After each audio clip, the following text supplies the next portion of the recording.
Oui, je sais. Je suis habillé comme un employé de Foot Locker. Ouais, autant le dire tout de suite, hein, comme ça au moins on est tranquille. T'as signé à la Juve. Ah, pas mal, c'est mieux que Foot Locker.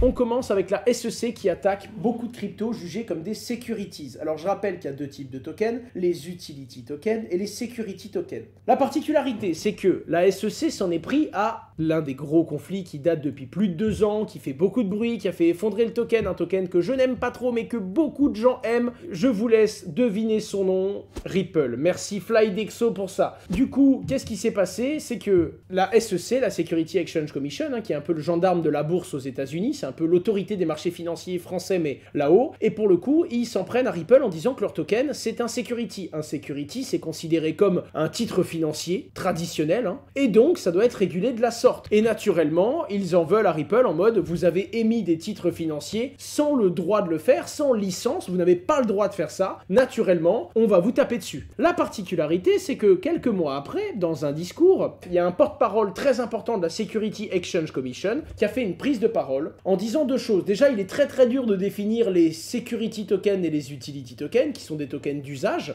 Il explique également que selon lui, Ether est un utility token. Alors Ripple est devenu complètement fou en disant mais attends, si Ether est un utility, pourquoi nous on serait pas un utility? Et surtout la SEC elle-même ne sait pas bien définir ce qu'est un security. Donc très dur d'attaquer des projets en justice, de leur donner des interdictions et de leur demander beaucoup d'argent si en plus de tout ça, t'es pas foutu de bien structurer et de bien justifier qu'est-ce qu'un security selon toi. Si tu veux dire que les gens ont enfreint la loi, tu dois être capable de préciser la loi, comment est-ce qu'elle tourne et comment est-ce qu'elle marche quoi.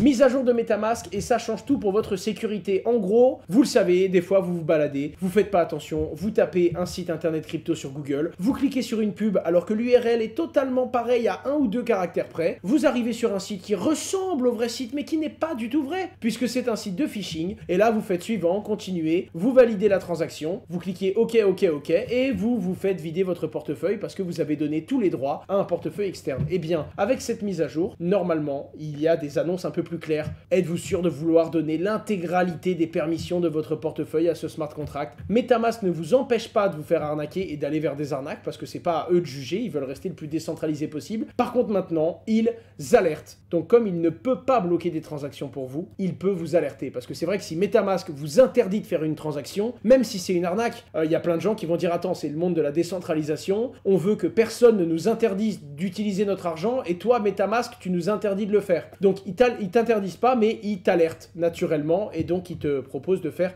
beaucoup plus attention. Oh, vous avez vu la dinguerie qu'a fait Celsius? La dinguerie qu'ils ont fait. Alors pour remettre le contexte aux plus débutants d'entre nous, Celsius est une plateforme de lending et de borrowing où vous pouviez prêter de la crypto-monnaie et obtenir des intérêts. Depuis maintenant plusieurs semaines, Celsius a bloqué les retraits. Ils ont déposé à l'article 15 ou l'article 11 un article de faillite parce que en gros c'est simple, ils doivent 5 milliards à leurs clients et ils doivent avoir 4 milliards ou même moins en stock et donc ils pourront pas rembourser tout le monde. Catastrophique, pour l'instant on ne sait pas encore à quel point. Mais ils ont fait pire que ça. Pendant cette période, ils se sont fait taper leur base utilisateur. C'est-à-dire que si vous étiez sur Celsius, on vous a probablement tapé votre adresse email. Faites donc très attention. Alors attention, ils n'ont pas votre mot de passe, d'accord? Mais ils ont tapé votre adresse email et tout simplement, vous allez peut-être recevoir des mails, notamment par des personnes qui se font passer pour Binance ou qui se font passer par d'autres plateformes crypto, qui ressemblent à Binance ou qui ressemblent aux autres plateformes crypto et qui tout simplement vont vous envoyer un petit mot en essayant de vous arnaquer ou en essayant de vous dire oui, votre mot de passe a été perdu, veuillez faire un mot de passe oublié. Comme ça, ils récupèrent votre mot de passe et ils essayent de s'inscrire partout.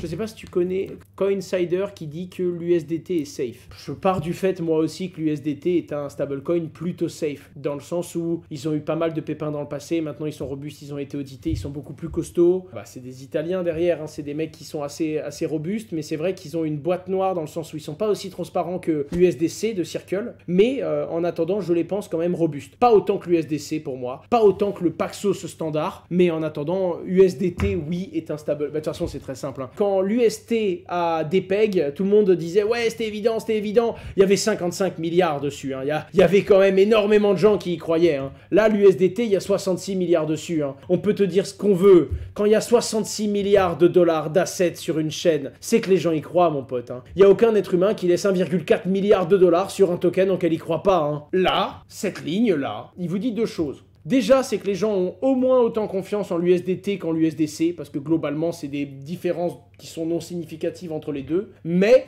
il y a une très grosse réalité derrière, c'est aussi le fait qu'il y a plein de choses qu'on peut faire avec l'USDT qu'on ne peut pas faire avec l'USDC. Donc il y a des gens, ils préfèrent l'USDC, mais ils vont sur l'USDT parce que c'est plus rentable, parce qu'il y a plus de DeFi, parce qu'on peut avoir des meilleurs rendements, parce qu'on peut faire plus de choses. En attendant, si l'USDT est toujours le plus gros stablecoin, c'est que c'est toujours l'un des stablecoins sur lequel il y a le plus de confiance aujourd'hui. Hein. D'ailleurs, l'antifragilité du modèle, sachant que quand tu te prends une douille, tu apprends et tu t'améliores, fait que naturellement USDT étant l'un des premiers stablecoins, ce sont les plus robustes du marché, quoi, hein, tout simplement.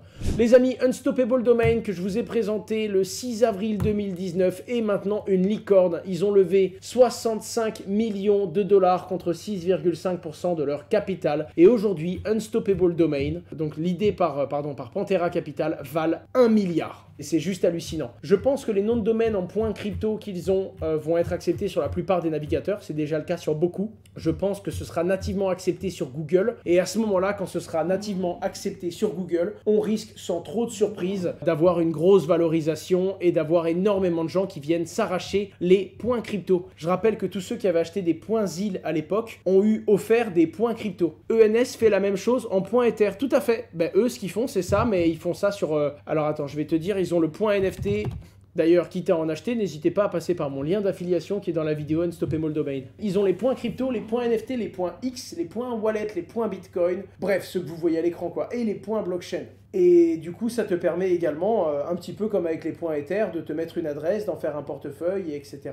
Les amis, je termine sur une toute dernière petite chose. Ma dernière vidéo cartonne. Alors attention, pas en vue. Hein. En vue, elle fait moins de vues que d'habitude. Par contre, vos retours en commentaire, les gars, sont extraordinaires. Si vous l'avez pas vu, l'outil que je présente, qui est le Trailing Stop, c'est une bombe atomique. Au lieu d'acheter et de vendre des cryptos sur Binance, allez vraiment voir cette vidéo. Ça va vous faire gagner de l'argent, les gars. Je plaisante pas. Pour ceux qui ont vu la vidéo, il y en a dans le chat ici qui l'ont vu depuis qu'elle est sortie, cette vidéo. Je crois qu'il y a 99,3 ou 4% de likes dessus. Elle est insane. Hein. L'outil est vraiment insane et ça concerne tout le monde. Hein. Tous ceux qui ont acheté ou qui vont un jour acheter de la crypto-monnaie sur des plateformes comme Binance. Regardez cette vidéo, rapidement on revient sur qu'est-ce qu'un ordre limite, qu'est-ce qu'un ordre au marché, et à la fin je vous explique comment configurer le trailing stop. Regardez-moi ce que j'ai exécuté le lendemain. J'ai voulu vendre en fait à 21,5 $ des avalanches, 333. On était à 25 $ et ça n'avait pas exécuté mon ordre, du coup j'ai gagné presque 4 fois 300, donc 1200 $ sur un seul ordre. Non, vraiment, je vous recommande cette vidéo parce que déjà il y a des commentaires de fous. Merci à vous, un plaisir de voir que ça vous a plu autant et j'espère surtout que ça va durer, hein, tout simplement, j'espère que ça va durer,